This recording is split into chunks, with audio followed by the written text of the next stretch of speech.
Good afternoon and welcome to the final 5-Fact Friday before the July the 4th, 2024 general election in the UK. This is easily the most important one I've done. And I'm sorry this isn't going out actually live. It's pre-recorded just before it goes live because I'm on the road having a journey from hell, from Devon up to London with my whole family. I managed to kick them all out of the car and go off while I do this. Haven't got fast enough internet to do a live stream from the road, unfortunately. But I will upload this as soon as I recorded it. Now, the 5 facts for this week. So there's nothing on screen here, but in the description below this video and on my website, mhwc.co.uk, you'll find a link to all the sources of the following 5 facts, so you can go and check them for yourselves and read up on yourselves. But fact number 1 is that Zoopla has today released its June house price index, and the headline was that house price inflation was flat, but actually they then have a graph which I've got to just show you just by turning my laptop around. Because it shows you that nowhere in the country actually had zero house price inflation. That's what it looks like. So that is the average UK level, right there. But there you can see every other part of the UK is either up or down. So ignore national averages, okay? Ignore the headlines. More importantly, and actually the fact of the day from this is that Zoopla has said UK house prices are currently 8% overvalued. Again, that's an average. It'll be higher in some parts of the country and lower in others, but overall 8% overvalued. That's fact number 1. Fact number 2, the Bank of England put out its financial stability report yesterday for June 2024, and around 30% of mortgagors, people with mortgages, are likely to see mortgage costs rise by more than £100 a month by the end of 2026. So what they're saying is over the next couple of years, there are still a lot of people who are on 5-year rates that have not yet come off the end of their fixed rate, and that's going to add more and more financial pressure to those people with mortgages. Now, if everything else was good and the economy was great and going up, I'm sure that wouldn't be much of a factor on its own, but you add it in with everything else and it's a factor. Having said that, fact number 3 goes against my expectations. I actually find it a little bit fishy, but the ONS, the Office for National Statistics, today, I think it was today or maybe yesterday, put out revised GDP figures for Q1 2024. And what I think is slightly fishy, I look at GDP per head because that's what affects us. The country's economy as a whole isn't what buys houses, it's people that buy houses, and they buy it with their personal wealth, and GDP per head is the personal wealth. And the weird thing is that GDP per head was minus 0.2%. This is going back 5 quarters. Minus 0.2%, minus 0.2%, minus 0.4%, minus 0.6%, and in Q1 2024, suddenly up 0.5%.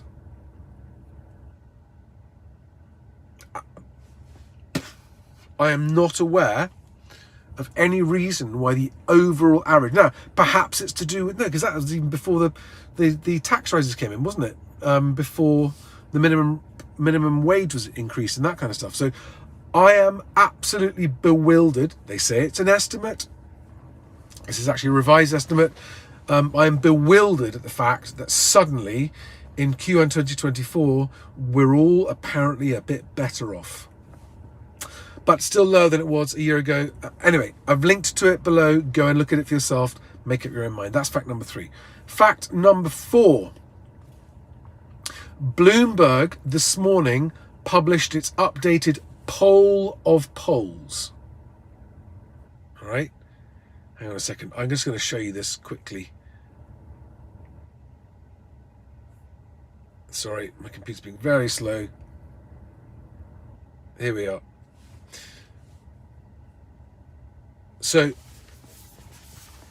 that's their poll of polls, and it's loads and loads and loads of polls all added together. Every single individual poll is a dot, and then the lines are the average of all the dots. And the red line at the top is Labour, blue line is Tory, pale blue line is Reform, orange line is Lib Dem, green line is Green, and I think the yellow is everything else. Now,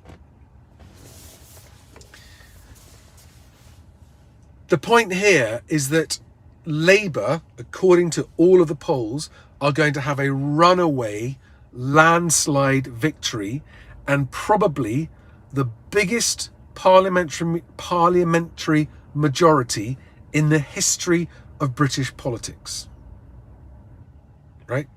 They're currently getting 45% of the vote. Still means that more than half the country don't want them in, but more than 45%. Now,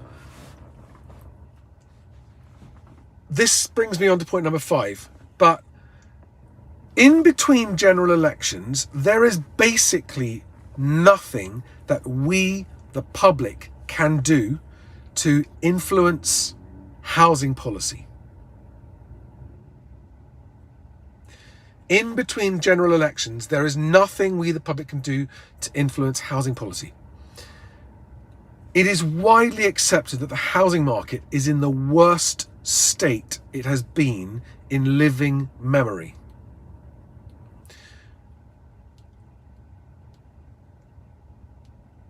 I've studied politics. I spent the first part of my career in the city as a qualified derivatives broker, and I then spent 25 years in the property industry providing technology, data and marketing services to estate agents. So politics, economics and property. And I am worried that this Labour landslide means that the worst is yet to come for the housing market. Not because I don't like Labour housing policies. I would be thrilled if they deliver on most of their housing policies. Not all of them, but most of them, right? If they deliver the number of homes they're going to say, if they're going to reform planning, I would be thrilled.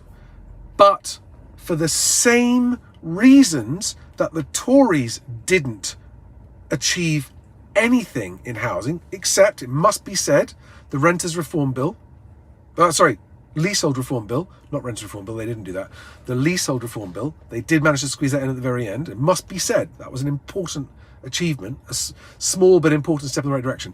But otherwise, in 14 years, they've presided over a long slide down in terms of housing quality, even though they said they were going to build more, they haven't. They were going to change lots of stuff, they haven't. They were going to end Section 21 evictions, they haven't done any of those things. And for the same reasons that the Tories didn't get any of that done, even though Labour intends to get it done, it's not going to get it done.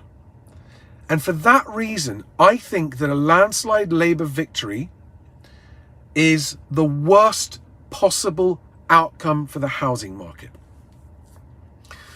And I need to explain that because a lot of reason I did a poll on X. I'll show you the poll.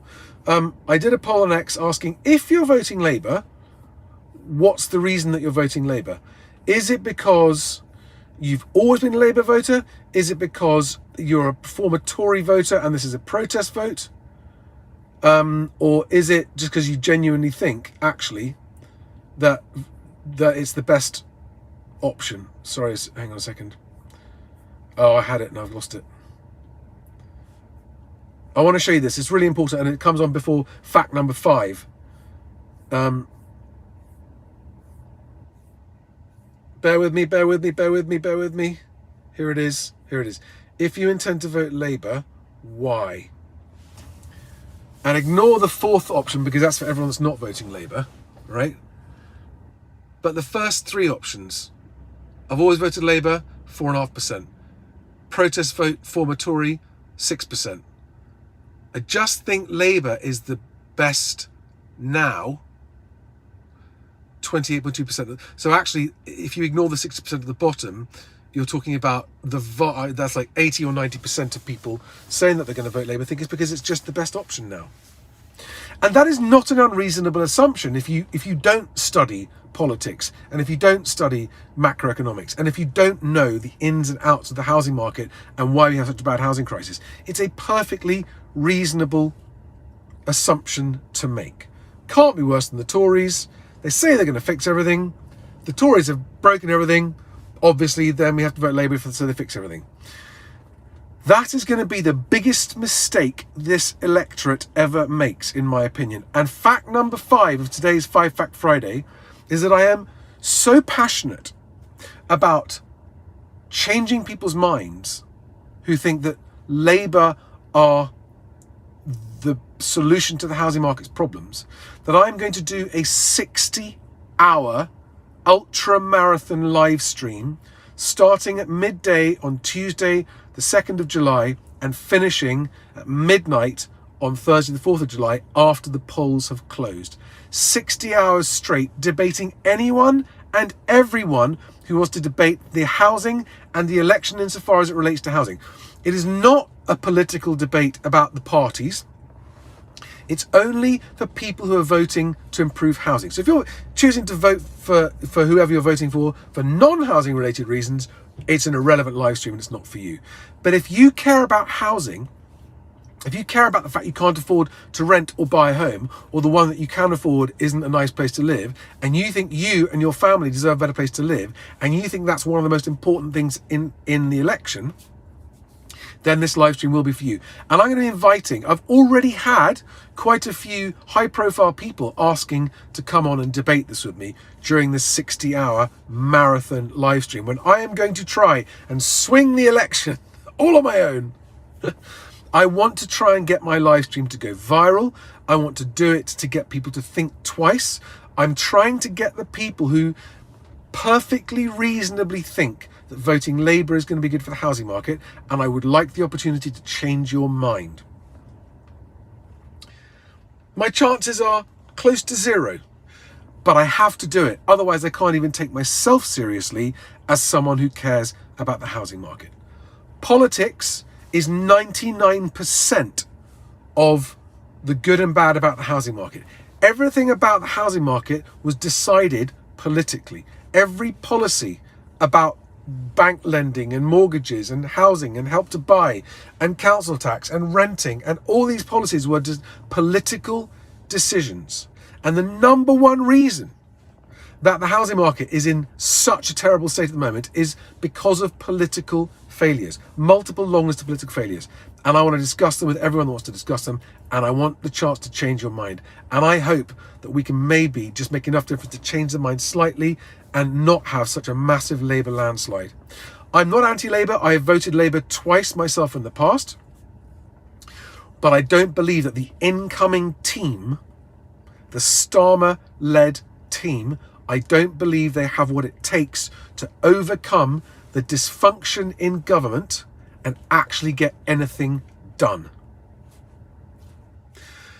Thanks for watching. If you want to register, and I welcome anyone. You could be just a mover, you could be a tenant or a landlord or a buyer or a seller or an agent or a broker or anyone or a housing campaigner. Anyone who wants to debate with this with me, please, I put a link to a Google form where you can just send me all your details. That's all private on there. What you want to talk about, how I can contact you, etc. And I'm going to welcome as many as I can, and I'm going to try and stay awake for 60 hours straight. Because I just feel it's my moral obligation to do this and debate anyone and everyone about what you should be doing and how. In a nutshell, anything other than a Labour vote, anything other than a Labour vote will be better for the housing market. If you don't understand or don't agree, or you want to know why I think that, come along to the live stream. If you want to debate me with it, fill out that Google form. Otherwise, have a great weekend.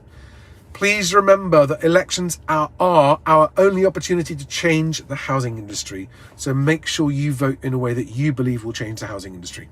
Thanks, guys. See you on the next one, which will be the live stream. Bye-bye. By the way, I'm hoping to have... so Housing Stig will be on it.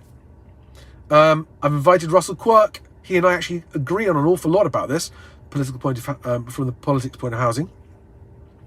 I've already had...